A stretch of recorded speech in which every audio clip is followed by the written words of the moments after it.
What's up, fight fans, and welcome back to the Vegas Odds Recap Show. I'm your host, Gary Kerman. With me, as always, Joe Danger, Jesse Hobson. What's up, man? How's it going? It's going good, going good. Great night of fights, ups and downs, but ultimately, we ended with a snooze fest, but we had a great time getting to that point. So it is what it is. That's why we watch this sport. We don't really know what's going to happen. We can predict the best we can, and sometimes it pays off. Last night it did, except for the main event. I mean, I thought it was a great fight card, top to bottom. Every fight was exciting. Israel Adesanya had to do what he had to do to get the job done. The co-main event was phenomenal. Brian Barberena, Robbie Lawler, Alex Pereira, Sean Strickland. The list goes on and on and on. But let's start on the top. Let's start with the main event. Israel Adesanya taking on Jared Cannonier. Israel Adesanya comes in, dominates the fight. 50-45, 40, I was it 49, 40, I mean, whatever, 49, 46. It was pretty dominant. It was unanimous. There you go. Yeah, unanimously dominant performance by Israel Adesanya. What was your take on that fight as a whole? I guess my like initial take is and this is just me from last night. We're all hyped after the co-main. Izzy does what Izzy does. He has like amazing walkout. Takes fucking forever, like a boxing intro. I'm surprised he didn't have the Undertaker with him. But then he pees in the corner. He talks shit all during the fight, and then he point fights. It's like, and not only that, like I get it. He won. He had to do what he needed to do to win, but it's starting to get annoying to the point like he's talking shit between rounds, and it's like, dude, fight when you are supposed to fight. Like, don't why are you talking shit now? And then even after the fact, like I've heard everything he's gonna say. Like we've heard it all. Like he said everything that he usually has ready is something that he said in the past. Like even this time he said the Elsa thing, and he said that at the press conference. I get it, maybe a different audience, that's fine. But it's just like kind of wearing on me. Like it's like we get it, you're good, you're dominant, but you're like little one-liner quips. They kind of belong in the WWE. I mean, some of them are even below, like lower than that. I don't know. Talk shit whenever you're doing showing up. Like don't talk shit and point fight. Like it's just weird. Yeah, it wasn't his best performance, but like you said, he did what he had to do to get the dub and retain his title. But Jared Cannonier couldn't get things going, and rightfully, everybody kind of figured that was going to happen. This is another fighter that Israel Adesanya has faced in his time. Tons of fighters, the same build, same, bringing the same things to the table like Jared Cannonier. And I knew it was not really going to be much of a test for Izzy to just completely outstrike him at range with relative ease. It's exactly what he did. Don't think he's going to be able to do that against his next opponent that will be coming up, and we'll get to him very shortly. But Izzy does what he does, and we'll see what comes next in his next opponent that we'll be talking about shortly. But in our co-main event, great back and forth battle. Another great fight between Alexander Volkanovski and Max Holloway. Volkanovski looked phenomenal. This was by far his best performance, I think, of his entire career against Max Holloway. He put it on him. He was winning every moment of that fight. And Holloway tried to do what he could do, and he couldn't close the gap. And Volkanovski was just too good everywhere. He was too fast. He was too precise. And it was just a masterful piece of fighting on his behalf.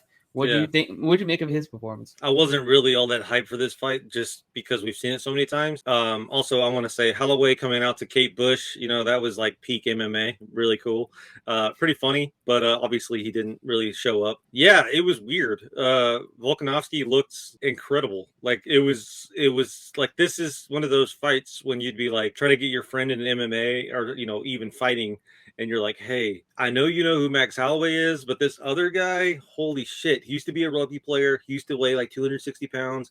I know he doesn't look it, but check out this performance. Like, this is one of those fights where you kind of showcase that. It blew my mind. Like, obviously he didn't get the finish like I thought he would. Good call on your part, getting the decision. I just did not expect him to run away with it. Like, it just looked, it was a thing of beauty, man. Like, it was almost like we were watching like a choreographed like art piece or something. Like, it was bizarre. I would like, I know that I'm not sure if Josh Emmett is even in this conversation as far as Volkanovski goes.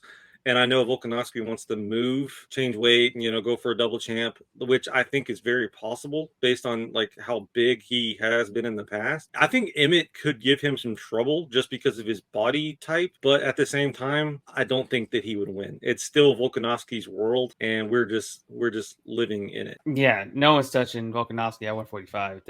He's too fast for everybody. He's too hard to really trap on the feet. He's too hard to go toe to toe with.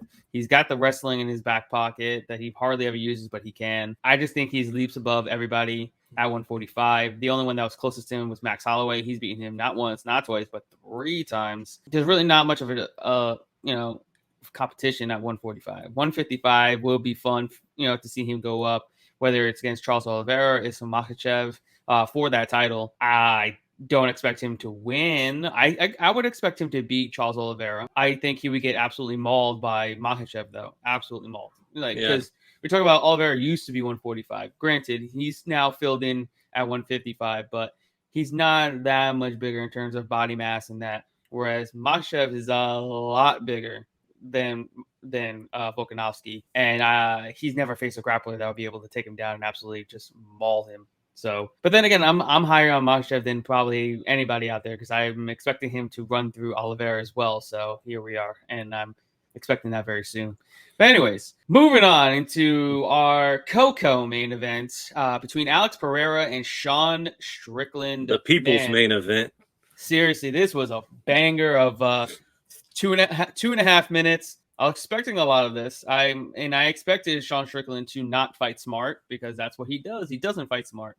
And that's why I see everybody betting him and keep betting him, making him a favor. And I'm like, okay, I'll just keep taking money on Pereira as an underdog. I just knew for a fact you're not just betting on Strickland, you're also betting on him fighting smart, having to fight smart. So you have an intangible that you have to worry about when betting on Sean Strickland. You're like, how he should be able to fight and should win this fight, but is he going to do it? You're like, I don't know. And then sure as shit, he didn't do it. What would you make of this fight and Pereira's performance? Yeah, it was, peak Pereira. Like it was that left, man. It's a beautiful thing. Strickland, yeah, I think the odds, the movement was more so like him showing up at the press conference, fans getting behind that, seeing definitely how confident he was, which that's fine. That's cool. I get more plus money that way. Keep betting him. I was on the Strickland train. I expected him to be a little bit smart, as you said. We did not get that. Moving forward, getting hit, no wrestling, no attempts. Like I don't know what to make of it. Like that's not how you become a champ. So yeah, I'm excited to see Alex fight Izzy. I think that'll be a interesting fight. I think it'll be more interesting and entertaining than Sean Strickland. I'm curious to see what the odds will look like for that fight. I think we'd finally get Izzy under minus 200 in that matchup just because of the fact that, Pereira's beaten him twice. Pereira's much bigger than anybody's ever faced at middleweight thus far. And it'll be a back and forth battle until the very, very end. It'll be interesting. It's going to be a crazy fight because I feel Izzy will be hurt at some point in that fight because Pereira's going to land some heavy shots. He's the only one that can really go toe to toe with Izzy at distance because they're both extremely good kickboxers, good with their distance management, good with their precision on their strikes. I feel Izzy might be a little bit faster, but Pereira's going to land and he's going to catch him at some point. Yeah. I'm not sure he's going to put him away, but I feel it's going to be Izzy's toughest test of his entire mixed martial arts career at 185 pounds, and it won't even be close. I was pretty impressed with his precision. I know he looked really good in the past as well, but it just seemed like every time he would punch Sean, it was like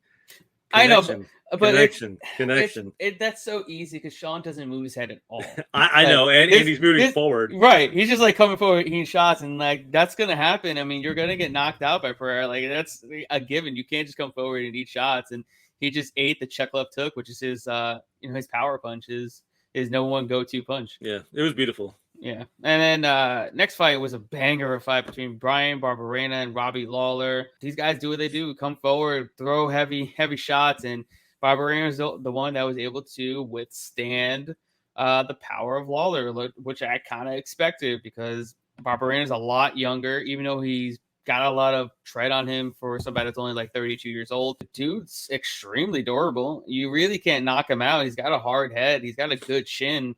and then he just wore down Robbie and landed, I think, a left hand and wobbled him, and from that it was over. I thought Robbie would be able to withstand all the way to for the 15 minutes, but Barberena fucked him up. I'm surprised because Matt Brown, was able to go 15 minutes, taking the damage that he did, and Robbie just got put out in second midway through at the later portion of the second round. Yeah, this was exciting. Like round one, Robbie took it obviously, but the thing was, and I think I even tweeted it, was that I didn't think Lawler could continue that pace for an entire fight because he was going hard in round one, and I got Barberena after round one. I got him at plus 120, I believe, maybe nice. 125. And all I saw, the reason I took that was because it just seemed like Barberena was not slowing down. He wasn't huffing, and I felt like he could continue that same pace for 15 minutes. I felt like he could either put him away, which he did, or he could win round two, and then round three would be competitive. Yeah, all I saw was Lawler not being able to continue that pace. I know we had money on the decision, which I still, in hindsight, think is a really great play. But, I was just like, I'm going to go ahead and take this to cover my ass. And, it ultimately paid off. I just saw the plus money on Barberena, and I was like, considering this guy's history, and he's been through a lot, in his personal life, but I think he's had time to recover, which I said on our last podcast. But yeah, I was glad I made that bet. It was like, okay, place the bet.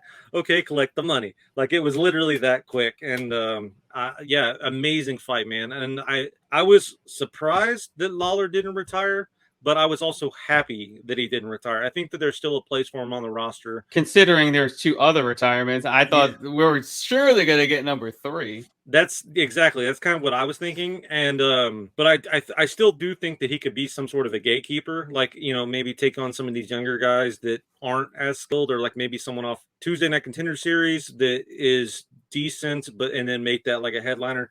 He's still a name, and he still puts up good fights. Obviously, this was the fight of the night. I mentioned, my wife knows who he is. My mom knows who he is.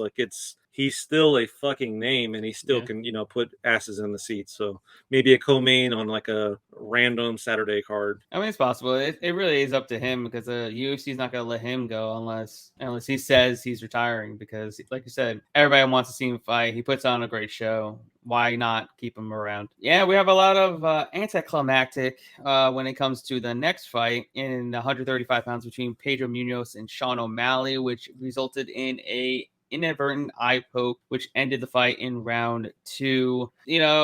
Some things to take away from here. I don't know. Pedro Munoz said he couldn't see, so you kind of have to take it as what he says, but it looked like he kind of wanted a way out. In a sense, that's what it kind of looked like to me. Can't really say much because I was not in there, or nor do I was the one that got poked in the eye. So it just looked that way. And then you have Sean O'Malley dribbling and shooting the basketball as if this man went in there and got a knockout. Bro, relax yourself. There's no need for that, because you're the one that went all fingers in that man's eye, or all palm to the face to push off. So you're the reason why that happened. Don't be showboating like you did something. I'm like, come on, man. The issue I have with this is I watched it multiple times. It wasn't really an eye poke. It was an eye, I know that hurt. It depends on your fingernails. We've seen a foot from Megan Anderson slice someone's eye open with her toenail. So we really don't know if that really did much damage. But either way, this man's going like, come on, man. He had his palm up. That's what I'm saying. His hand was up. Don't get me wrong, it did go into his eyeball, but his Pedro's eye was closed. I know, depending on the force, that can still hurt and be extremely painful. The whole weird thing about it is why would Pedro want out of a fight that he's winning? Right. We were talking about this off the air, but Pedro won round 1. And there's proof. We saw the judges' scorecards, and he was doing well in round 2. He looked a little bit more frustrated in round 2, he couldn't really get going. But honestly, it sucks that this ended the way it did. But we had money on O'Malley. So here's the thing: by this being a push, it kind of saves the day a little bit. It could have been a loss, like it is what it is. But yeah, I really don't. So they asked Pedro, like, can you see?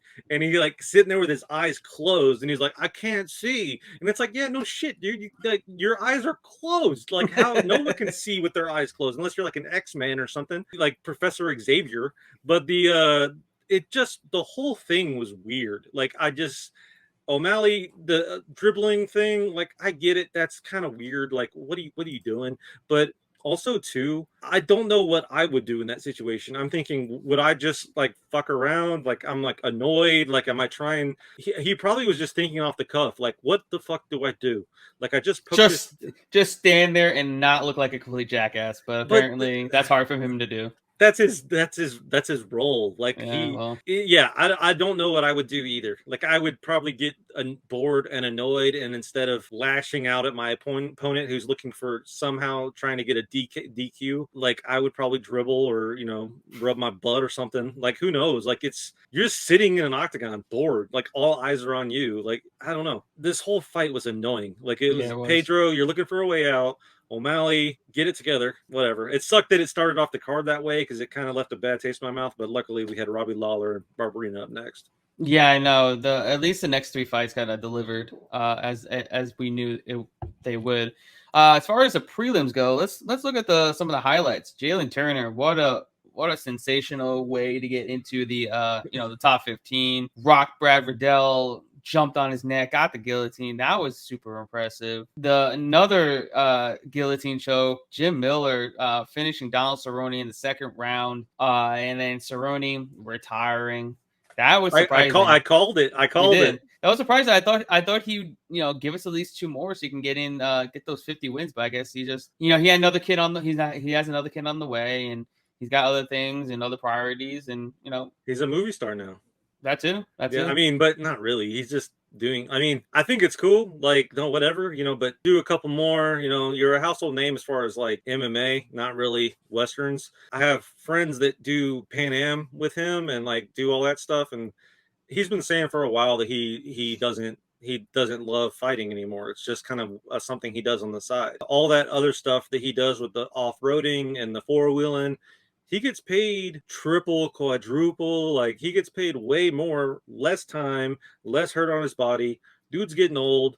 I mean, he also has a farm, a ranch. He has a life outside of this. He invested well. I've heard that he is kind of a douchebag, personally, but the guy is a bright douchebag. He knew where to put his money. So hats off to him. Great fucking career. Saw him main event Austin live. That was fucking fantastic. Murdered Yancy Medeiros, which we all saw that coming. But yeah, I thought it was a great performance by Jim Miller. Yeah, I thought so too. I mean, Jim Miller doesn't look like young Jim Miller. I mean, he went in there and got the job done. He looked really, really good, and that's 3 straight wins in a row. I think he's 30. He's 39 or something like that. He's or almost 40. Yeah, and the man's looking great. 3 wins in a row at that age. Shit, that's pretty damn impressive. What's funny is I was watching the stream, and like someone was like in the chat was like, I think Cowboy's gonna retire after this, and someone said, no, you're a fake fan. He said he has 2 more fights left, and I was like, I hope that guy says some shit to that guy earlier. just because like it was weird. Like, you kind of saw it coming like as soon as the fight was over because the body language just shifted. I don't know. Cowboy looked good in round 1. He did his whole cowboy thing. Jim Miller, like you said, he looked good, looked young, looked fresh, He looked like he wanted to be there too. Exactly. That's what he had going for him that the other guy did. As far as the rest of the card, Ian Machado Gary looked really good. He looked fresh. He did exactly what I expected him. Looked good on at distance. Uses counters very well. The barn burner of a fight between Dricus du Plessis, Brad Tavares. Man, what a fight. I'm excited to see du Plessis back in there again. Hopefully he doesn't fight like an idiot in the first round again. No, let him do it. Let him do it. If you're going to get in live, sure, why not? Plus 250. Plus 250. Wow. And wow. It's weird. They made the comment on the commentary, which they make comments on the commentary. Who would have thought? It was weird. Like I keep saying, it was weird because there was a lot of weird things that happened in this card, like just being an observer. He looked so tired. He I looked know so tired. this man's mouth was open like Yeah. the entire fight, But he and got, then he had gas like it was yeah. nobody's business. I was like, maybe that's the trick. Like, just leave your mouth open. Like, move your head, leave your mouth open. Like, his arms are so massive. I mean, Tavares looked pretty good in round Yeah, he one. did. The reason why I was so like about that live bet though was because when Tavares put him against the fence, Duplessis was just able, tired Duplessis was able to just pick him up and turn him around, no questions asked.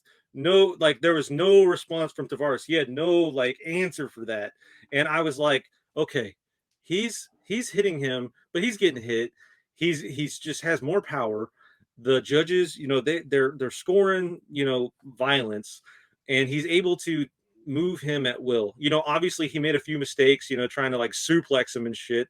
Like, come on, Brock Lesnar. And those put him in danger, which also made him look stupid and then also helped me with the odds a little bit. But I was like, all right, if he doesn't try to suplex the guy, he keeps his mouth open.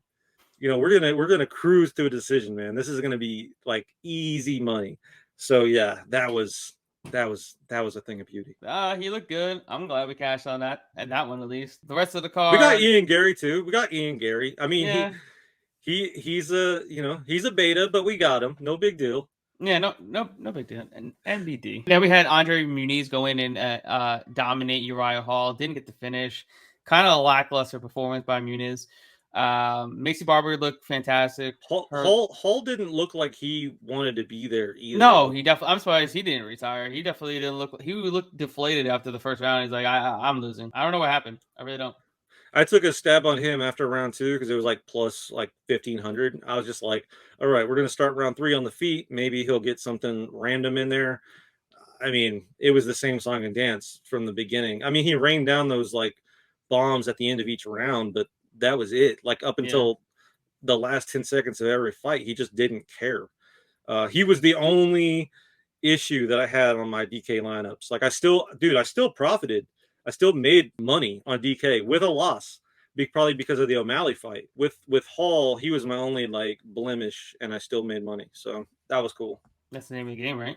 Yeah, Makes a little bit of money every single week. Just keep stacking up. In the last 2 fights, Macy Barber went in, dominated. She looked really good, throwing those nasty elbows. Jessica I retired. No surprise there. She got her OnlyFans going on, so I'm sure she's chilling with that. Yeah, and speaking of which, that's where Jessica Rose Clark is headed, because like your boy called it, submission loss. It's just crazy. Sotorenko landed the only takedown in a UFC career. It was like a beautiful takedown, might I add. Beautiful time, double leg takedown, shot right in after Clark was hurting her on the feet. She overextended herself and boom, took it to the ground. I'm like, really? And then it was seamlessly. And then I saw when Baby Shark was in her corner, I'm like, this is not gonna be good. I'm like, this is not good. I kind of regretted betting on Clark immediately before even the fight began. It was just something on the wall that was written on the wall that this is going to be a submission loss, and sure as shit it was. Well, yeah, while she's not really like high level or anything, like I mean, it just Jessica Rose Clark, just played right into that game. But it's kind of, you mentioned Baby Shark. It's kind of interesting. There are so many of these like women that are kind of up and coming and evolving, and I think women's MMA in particular is in this interesting spot. Like, we mentioned the Macy Barber and Jessica I fight. A lot of these older women are just either retiring or not evolving. So it's interesting to see this evolution, if you will, of these new, young, talented women, and not only are they getting the win, but they're learning and just becoming the next step. And that's another reason why it was kind of cool to see Jessica Rose Clark lose, because Baby Shark, dude, come on. That is true. All right, but that's what we got for you guys this week's Vegas odds recap show, UFC 276, and we will be back next week. I believe they're at the Apex. It'll be UFC Vegas 59, perhaps. But we'll be back. We'll let you know.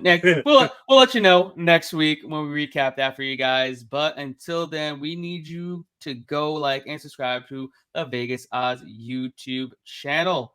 And we'll be back next week. We'll see you then. Adios.